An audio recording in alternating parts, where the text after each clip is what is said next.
those after heel thought.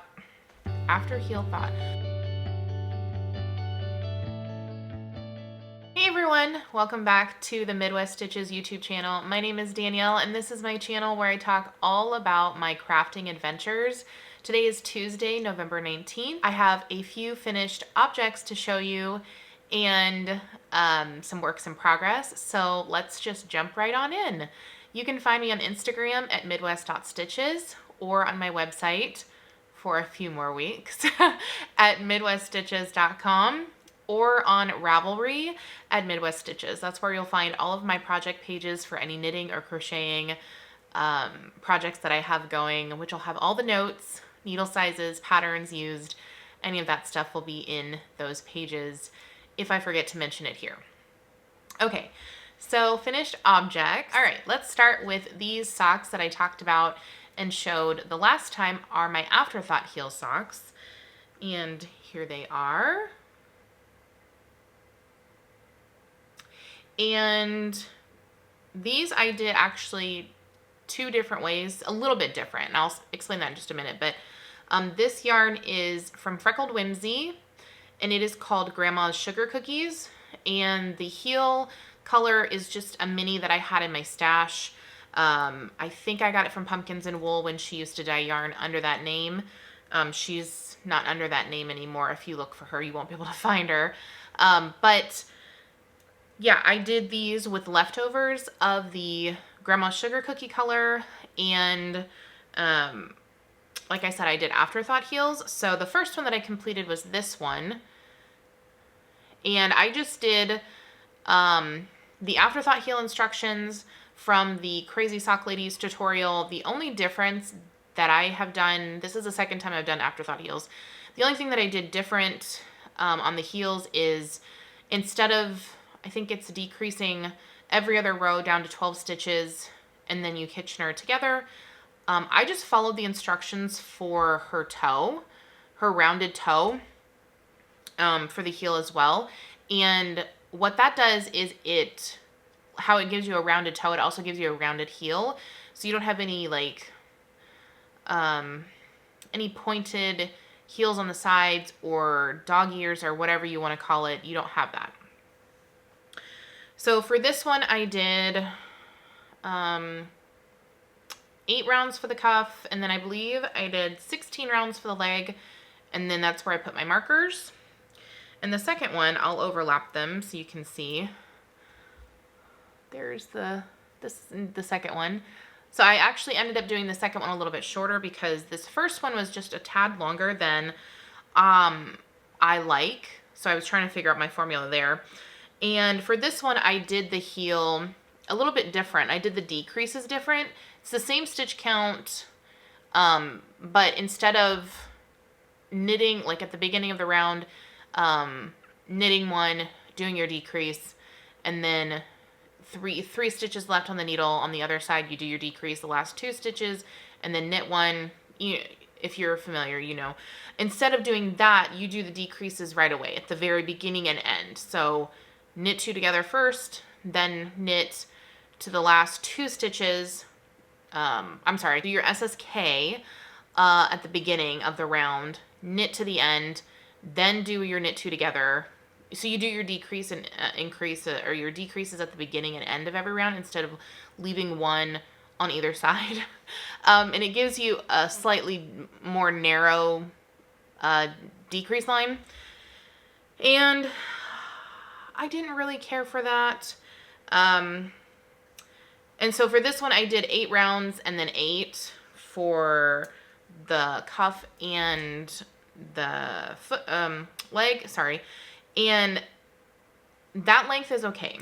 I will say, this is, like I said, this is the second time I've done Afterthought heels, and this is just not for me. I gave it 2 tries, and I think I've come to the conclusion that I just don't care for, you know, having to pick up the stitches and then, you know, having to go back and do the heel later. I love, whether it's a shadow wrap heel or any other short row heel or the heel flap and gusset, you're doing it all in one. Like when I Kitchener or for me, I finished graft the toe. When you graft the toe together, it's done. It's done. I weave in the ends and I'm done.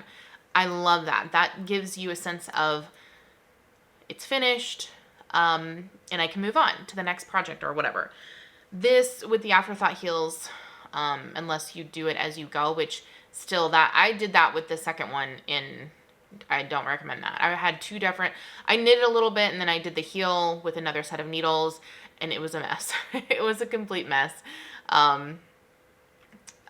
To make sure that you weren't pulling the wrong needle or the wrong yarn or whatever. So no, I would not recommend that at all. But I think if she has this yarn for sale again, I might buy a skein of it because I really do love the colors, and I'm going to give these socks to Adrian. So he has both pairs made out of this yarn, and I really wanted a pair for myself. So I might buy another skein or look for maybe a D-stash or something, and do just a heel flap and gusset pair of these. But it's okay. It's fun to experiment, see what you like, what you don't like, and I've got no qualms about that. So those are finished. Okay, my next finished object is a big one. I finished my dish towel. Here it is in all of its glory. You can see there at the bottom corner is where I finished it off. So it's a little bit wonky, but not too bad. So this is corner to corner rectangle. And I didn't measure. I don't have measurements on this. I just used a dish towel we already own and just kind of laid it over the top to see if it was close to what we already use for the measurements. So I don't have exact measurements on this. I can tell you though, look how thick this is. I'll fold it up. This is like 2 of our dish towels in one. It's crazy. I did increase to 90 stitches before I started doing the middle section where you're decreasing on one end, increasing on the other. So you're still creating length while rounding out the other edge to create that rectangle shape. So I did that, and then I just laid it over a top of a dish towel again that we already use to see if it was the length that we already have. And then once I hit that point, then I started doing the decreases on both ends to round out the other corners to finish it off. And the pattern I used for this, it was a blanket pattern on YouTube from Snufflebean Yarn. I think it was called the corner to corner garter rectangle baby blanket or something like that. And it's a rectangle and square instructions in one video. And I believe I have it linked on my last video. I'll try to link it on this one as well. I use Bernat Handicrafter yarn for this out of stash, and I will show you. What I have left. So this one that I completed, I waited. It took me 207 grams to complete, which was more than I was expecting because I had 2 big cakes of this. This was half of the skein, I believe, of Handicrafter, or close to half. So I used up a full one of these, and then I still had a lot of the corner part left to do the decreases. So I had another small cake in here, and I didn't weigh it. I think it was around 30 grams if these were the same amount, but I would say around 30 grams of that I had to use to finish it off. And then I just had the tiniest bit of that left. I had a small cake of it. This is the small ball I had left. So for my next one that I will make out of the rest of this yarn, I'm going to increase to 80 stitches instead of 90, because when I laid it over the towel that we already had, after I started rounding out the first corner, doing the increase and decrease section at the same time, it wound up being a little wider than I wanted. So it was roughly like 7 to 8 stitches wider if I calculated that right. But I'm just going to go with an even 10. So I'm going to go with 80 stitches for the increases and see how much yarn that uses up.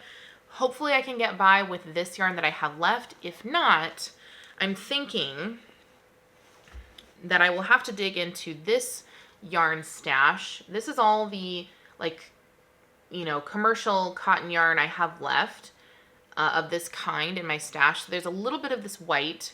The Bernat Handicrafter is a cream color. Let me see if you can tell next to each other. Yeah, you can tell. This is the Bernat Handicrafter, and this is like a Lily Sugar and Cream.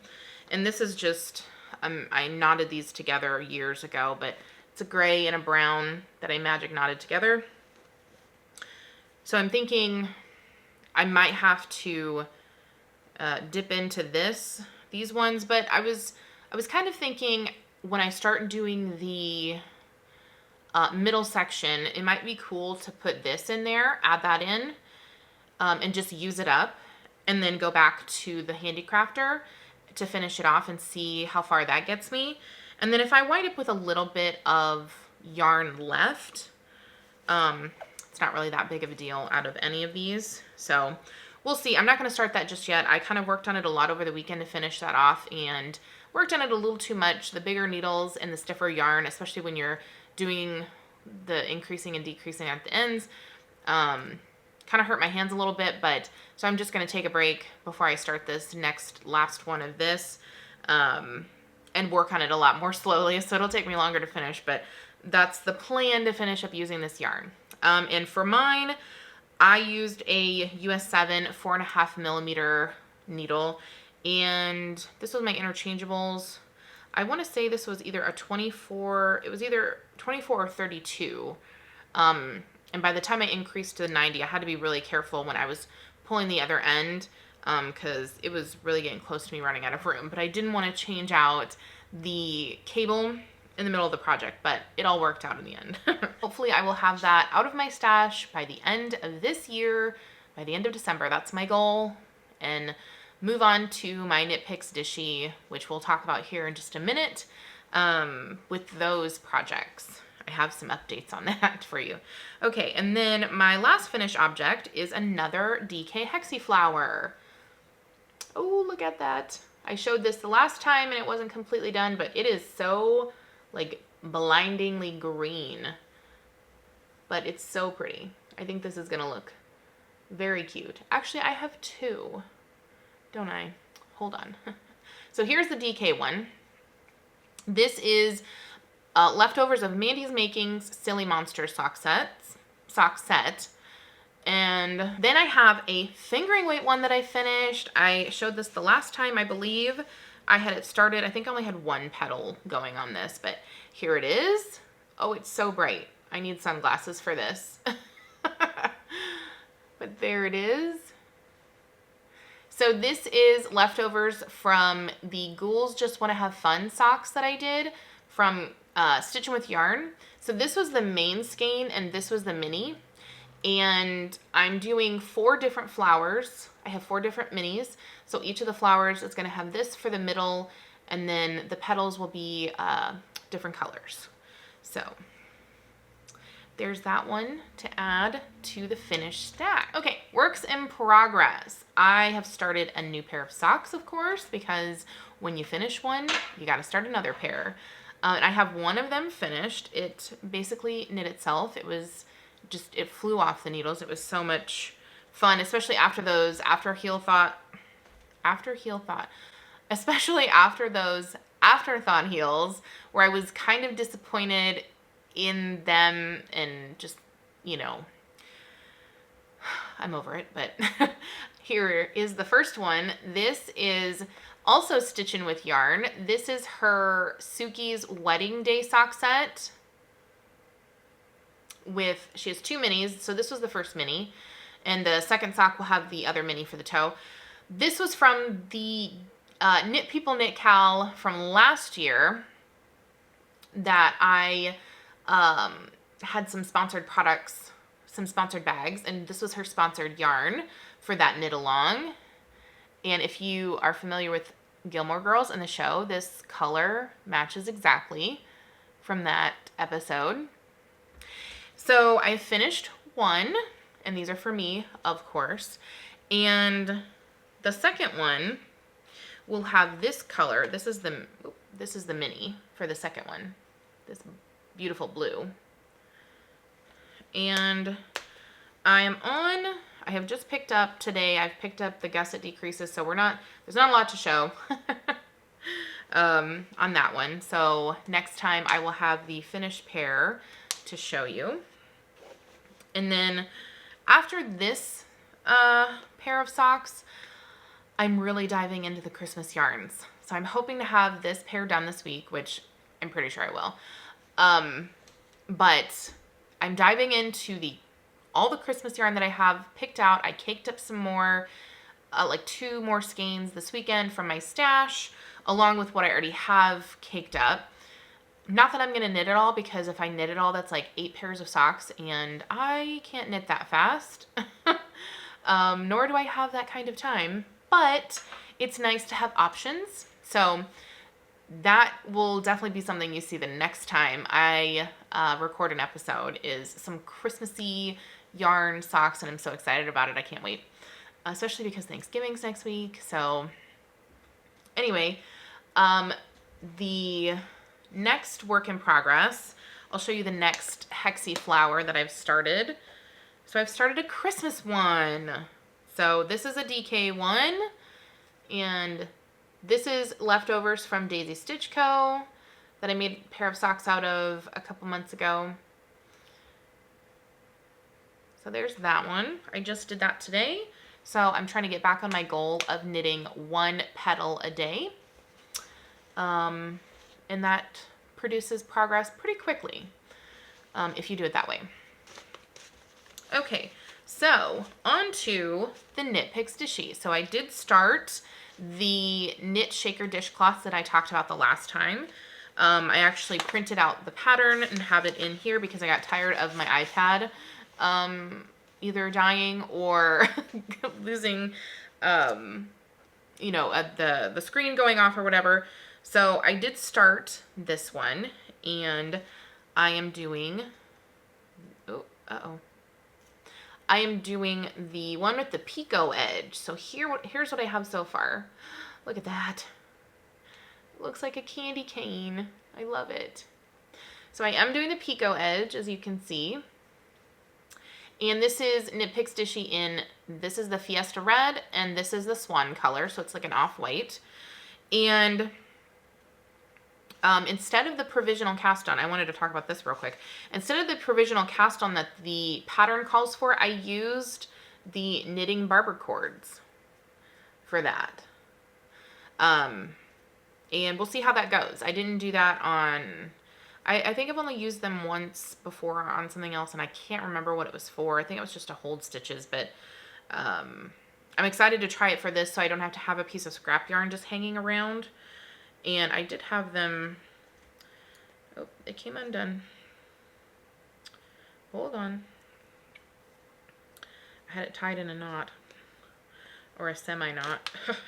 So I had it tied in a knot here at the bottom, just to keep it from flopping around. But this pattern is nice compared to the Tunisian crochet one, because you don't have to cut the yarn every time. So once you start with your 2 colors, I'm just pulling them, like crossing them over as I'm changing colors. And you can't really, you can't really tell. And then you weave in the end, when you're done, to close up the hole that it creates in the middle, and it closes up very nicely. So I like that. I'm really enjoying working with this Nitpicks dishy. I've not worked with it before. I have had it for a while, and I've just never worked with it. And it is so nice to knit up with compared to the Handicrafter yarn or the Sugar and Cream, where it's really rough in the hands.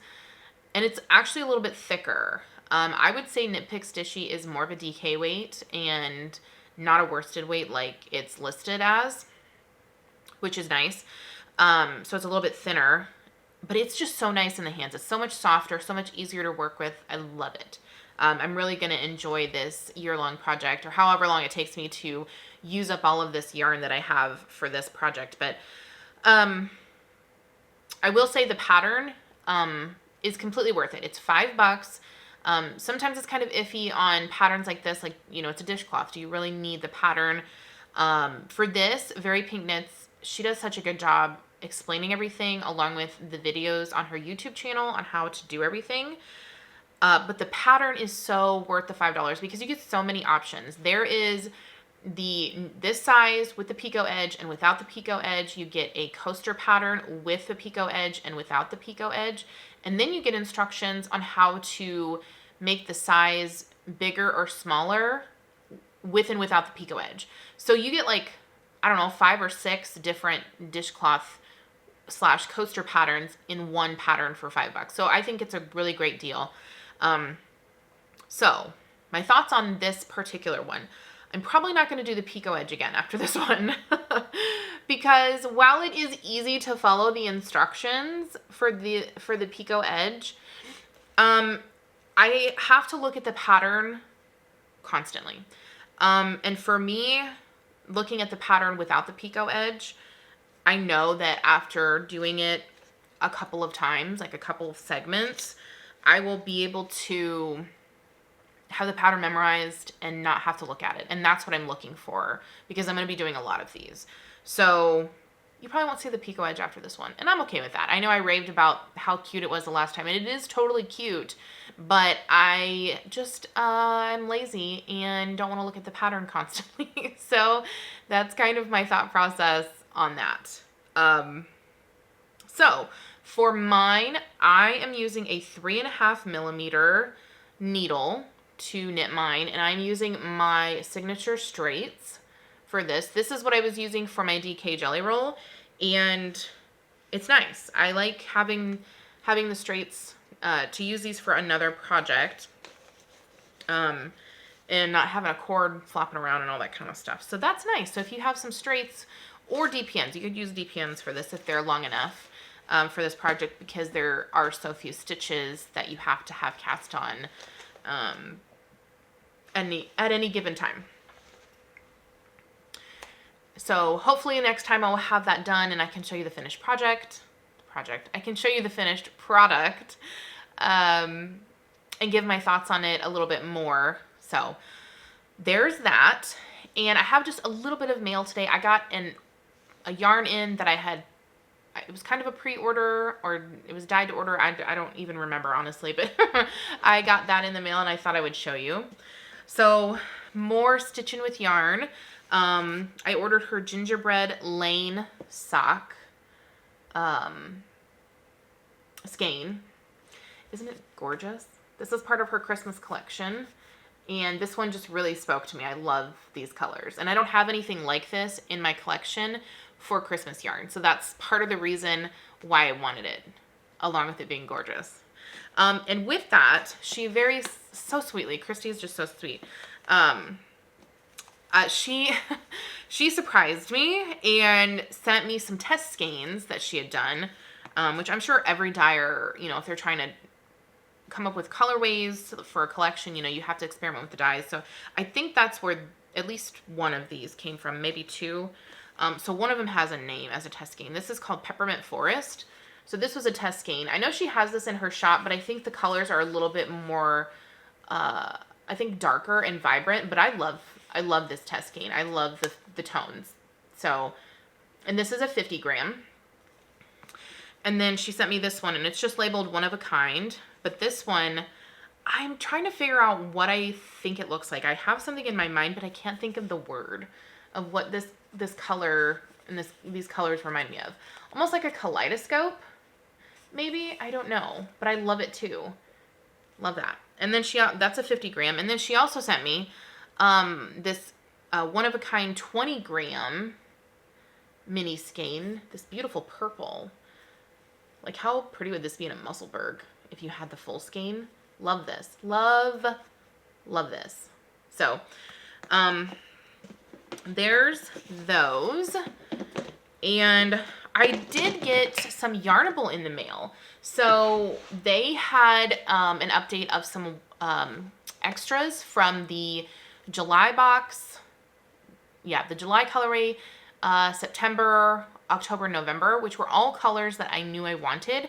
So I went ahead and snagged those full skeins, and they're back here in my yarn stash back there. I don't have them out. The reason I don't have them out to show is because when I got them, they must have been stored with some other stuff that had a fragrance with it.